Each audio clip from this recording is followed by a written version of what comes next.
Throughout the ages, questions have been whispered in moments of longing, fear, devotion, and hope.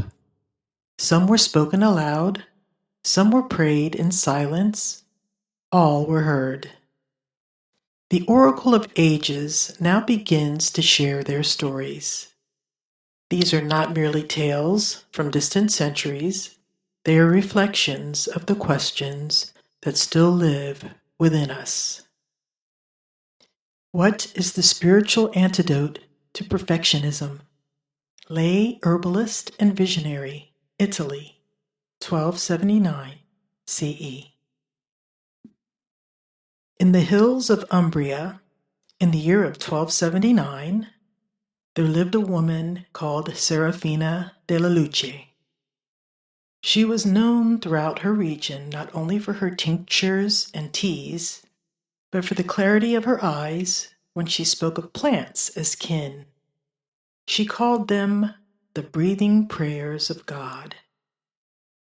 Serafina's deepest desire was to create a healing garden so exquisite, so balanced in humors and temperaments, that it would cure any ailment that passed through its gate. She studied the stars, mapped the winds, and placed each seed with precision, as though building a temple to divine order. But the land had its own rhythm.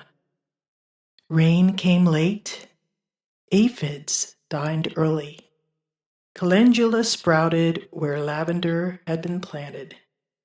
Even the bees preferred the wild fennel to her cultivated roses.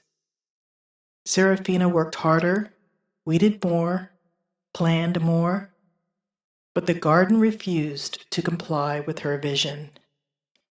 She wept beside her rose, asking Spirit why her sacred labor had failed.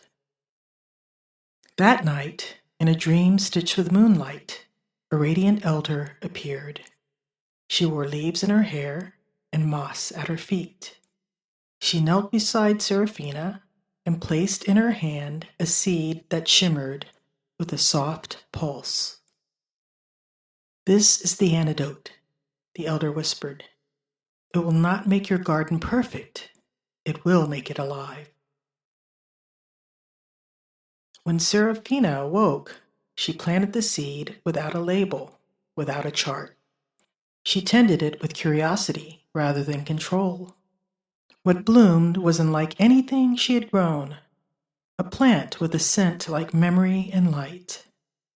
Visitors said just standing beside it made their grief loosen, their minds clear.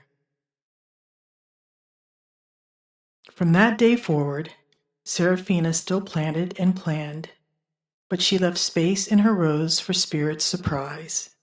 Her garden was no longer flawless, but it was faithful, and it healed more deeply than she ever imagined.